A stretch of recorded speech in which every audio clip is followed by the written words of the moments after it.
आज हम भगवान शिव के एक महत्वपूर्ण उपदेश की चर्चा करेंगे।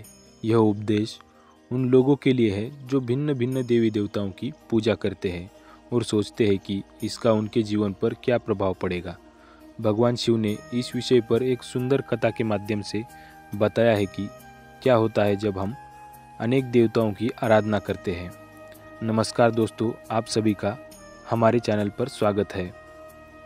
सच में अगर भगवान शिव के सच्चे भक्त हैं तो कृपया वीडियो को लाइक करें और कमेंट में हर हर महादेव जरूर लिखें। बहुत समय पहले की बात है, एक छोटे से गांव में भुवन नामक व्यक्ति रहता था।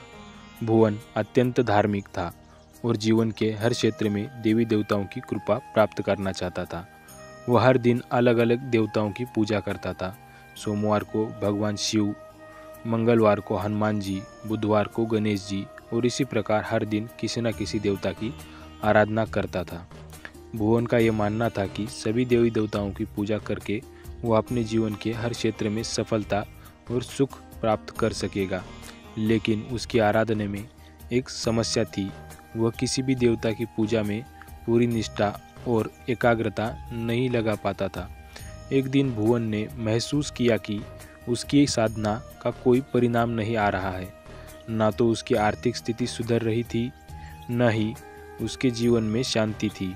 भुवन ने निराश होकर सोचा, मैं इतनी श्रद्धा से हर दिन अलग अलग देवताओं की पूजा करता हूँ, फिर भी मेरा जीवन सुखी क्यों नहीं है। इस प्रश्न का उत्तर पाने के लिए भुवन ने एकांत में जाकर भगवान शिव का ध्यान किया। उसने पूरी श्रद्धा से भगवान शिव से प्रार्थना की, हे महादेव, कृपया मेरी समस्या का समाधान करें। क्या मेरी पूजा विधि में कोई त्रुटि है? भुवन की सच्ची प्रार्थना सुनकर शिव प्रकट हुए। उन्होंने मुस्कुराते हुए पूछा, वत्स, क्या समस्या है जो तुमने मुझे पुकारा?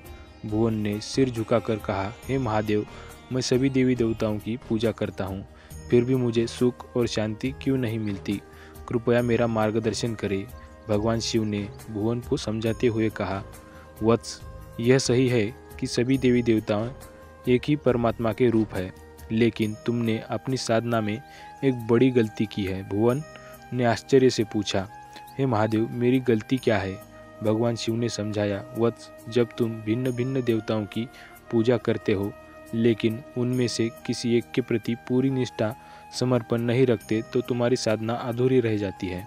उन्होंने एक उदाहरण देते हुए कहा, मान लो तुम्हारे पास 5 खेत है और तुम हर खेत में थोड़ा थोड़ा बीज बोते हो, लेकिन किसी भी खेत की पूरी देखभाल नहीं करते, क्या तुम्हें अच्छी फसल मिलेगी?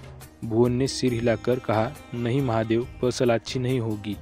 भगवान शिव बोले, यही नियम साधना पर भी लागू होता है। जब तुम किसी एक देवता को अपना आराध्य मानकर उसकी पूजा में पूर्ण निष्ठा से लीन हो जाते हो, तब तुम्हें उस देवता की कृपा प्राप्त होती है। अन्य देवी देवताओं की पूजा करना गलत नहीं है, लेकिन तुम्हें यह समझना होगा कि सभी देवता एक ही ब्रह्म के विभिन्न रूप है। भगवान शिव ने भुवन को यह सलाह दी, वत्स, अपनी साधना को एक दिशा दो। यह समझो कि सभी देवी देवता ब्रह्म के अंश है। जब तुम किसी एक देवता की पूजा में पूर्ण समर्पण करोगे तो तुम्हें सभी देवताओं की कृपा प्राप्त होगी। भुवन ने भगवान शिव के उपदेश को समझा और निश्चय किया कि वह अपनी साधना को एकाग्र करेगा। उसने भगवान शिव को अपना आराध्य मानकर उनकी निष्ठा से पूजा शुरू की। कुछ ही समय में उसके जीवन में सुख, शांति और समृद्धि आने लगी। यह कहानी हमें सिखाती है कि सभी देव देवता एक ही परमात्मा के स्वरूप है। किसी एक देवता की पूजा में पूर्ण निष्ठा और समर्पण रखने से हमें सभी देवताओं की कृपा प्राप्त होती है। भिन्न भिन्न आराधना करना गलत नहीं है, लेकिन साधना में एकाग्रता और समर्पण होना आवश्यक है। दोस्तों, भगवान शिव का यह उपदेश हमें बताता है कि भक्ति में स्थिरता और निष्ठा कितनी महत्वपूर्ण है। अगर आपको यह कथा और भगवान शिव का ज्ञानवर्धक उपदेश पसंद आया हो तो इसे लाइक करें और अपने दोस्तों के साथ ज़रूर शेयर करें।